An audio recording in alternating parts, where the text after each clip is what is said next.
6 जुलै 2026 आहे आणि फक्त एकाच दिवसात भीमा नदीला एवढं पाणी आलेलं आहे।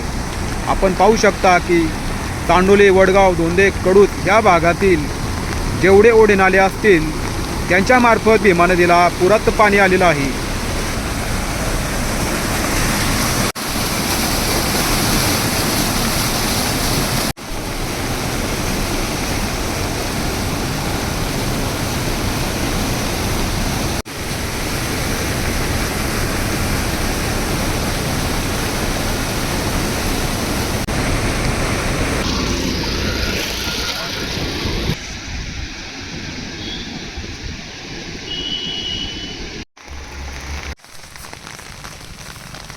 आपल्या खेड तालुक्यावर इतका पाऊस पडला आहे की हे जे ओढ्या नाल्याचं पाणी हे थेट भीमा नदीला जातं आहे आणि ह्या पाण्यामुळं आपल्या भीमा नदीला पुराचं स्वरूप प्राप्त झालेलं आहे।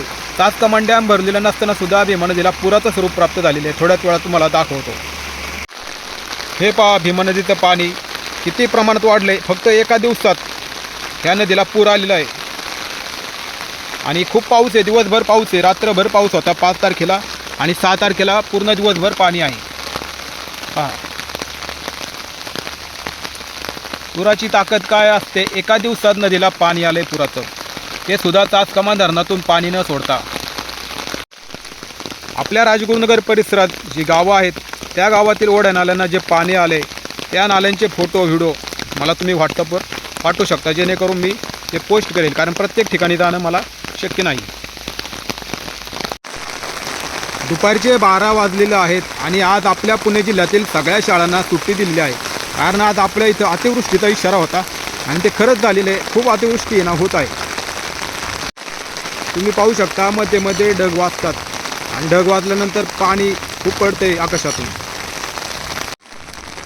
मित्रांनो, आता आपण भीमा नदीच्या दुसऱ्या पात्राकडे चाललेलो आहोत, ते पात्र आपल्याला दिसेल।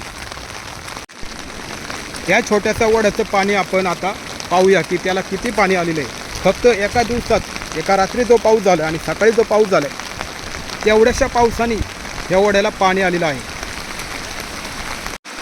पाण्यातून वाट काढावी लागत आहे आणि आपण थोड्याच वेळात ओढ्यावर जातो।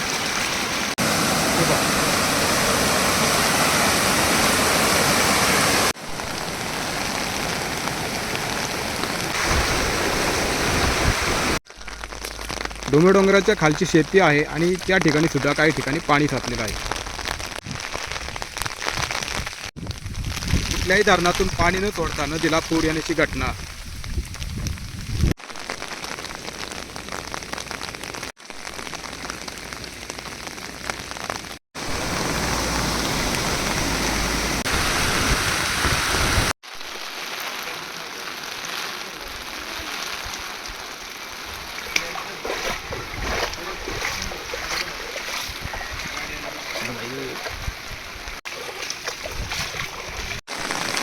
वडगाव पाटोळे नदीक असलेल्या ओढ्याला खूप मोठ्या प्रमाणात पाणी आलेलं आहे, त्यामुळे आपण आता इथे पाहू शकता की येथे सुद्धा खूप पाणी आहे, किती मोठ्या प्रमाणात पाणी आहे। आज चांडोली, वडगाव, धोंदे, कडूत येथे आभाळ फाटलेलं आहे आणि आपण विचार करू शकता इथे एवढा पाऊस झाला आहे तर वरती शिवेवा, आगाव, गडद ह्या साईडला काय परिस्थिती असेल।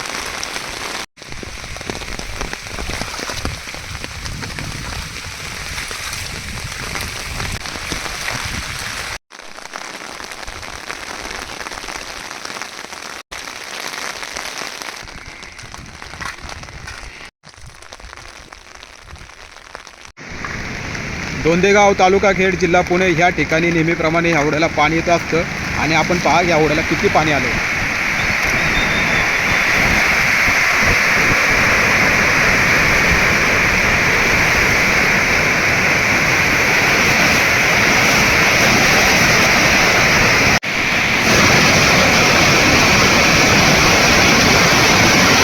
दोंदे गावात किती पाणी साचलं आहे।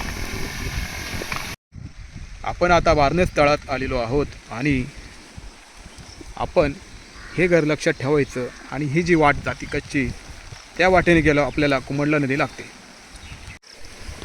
त्या वाटेने खूप चिखल आहे, काही ठिकाणी गुडघाभर चिखल आहे, याच्यामुळे ते चपला किंवा बुटं चालत नाही, अनवाणी पायाने चालावं लागतं। मित्रांनो, पाऊस कमी झाल्यामुळे व्हिडिओ काढू शकतोय, नाहीतर सकाळपासून इतका पाऊस चालू होता की मी व्हिडिओ काढायला गेलो, माझा मोबाईल पूर्णपणे भिजण्याचा धोका होता. आणि आपण पाहू शकता की ग्रामीण भागात फार ढगफुटी झाली, अतिवृष्टी झाली तरी पाणी कुठं ना कुठं वाहून जातं, त्यामुळे पाणी साचत नाही. परंतु चाकणला आज पुणे नाशिक हायवे वर पाणी आल्यामुळे पुणे नाशिक हायवे बंद झालेला आहे. जर आपल्याला दूरवरचे डोंगर धुकट दिसायला लागले तर समजायचं की पाऊस चालू झालेला आहे. आता सातगाव पाठरचा डोंगर धुकट दिसत आहे आणि तो पाऊस फक्त 30 सेकंदात तिकडे येणार आहे. शेवटी आपण अथक प्रयत्नानंतर कुमंडला नदीपाशी आलो आहोत.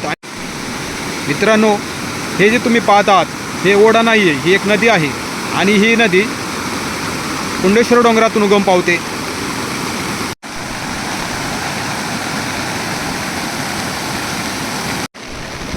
मित्रांनो, कुमंडला नदीपाशी मी आलेलो आहे आणि मोठ्या प्रमाणात पावसाला सुरुवात झाली आहे. तर तुम्हाला सांगतो, ज्यावेळी कडूचं धरण भरलं जातं आणि पाऊस होतो त्यावेळी आपल्याला हा जो समोरचा उभा दगड दिसत आहे, हा जो दगड दिसत आहे तो दगड पूर्णपणे बुडून जातो. एवढं पाणी त्या नदीला असतं. हा समोरचा दगड पूर्णपणे बुडून जातो. तसेच आपण पाहू शकता ह्या दगडाला जो कलर मारला आहे तो दगड अर्धा बुडून जातो.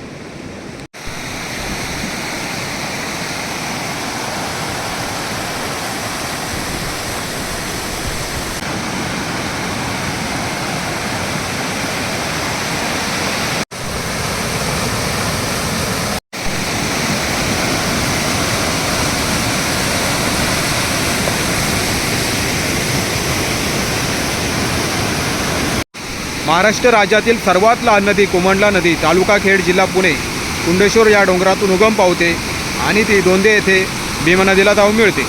तर आपण पाहू शकता की नदीला पूर आलेला आहे आणि हा पूर खूप छोटा आहे.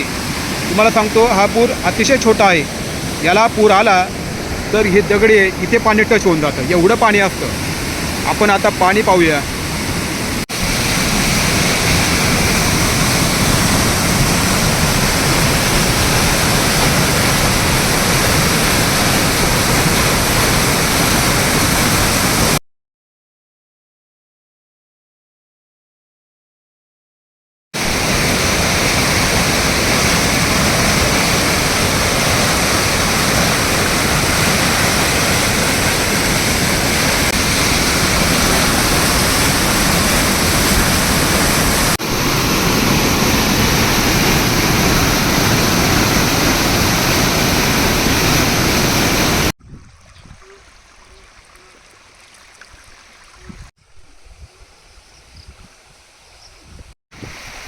दोंदे बारणे स्थळ येथील ओढ्याला सुद्धा पाणी आलेलं आहे.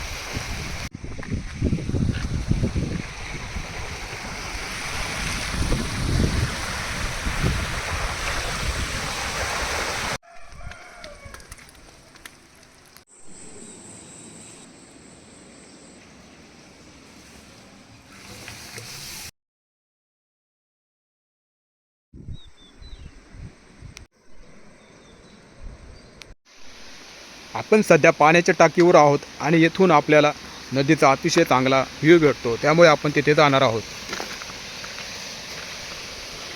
येथे आपला पाय निफटला तर आपण थेट नदीत पडू शकतो आणि नदीत खूप खडक आहेत.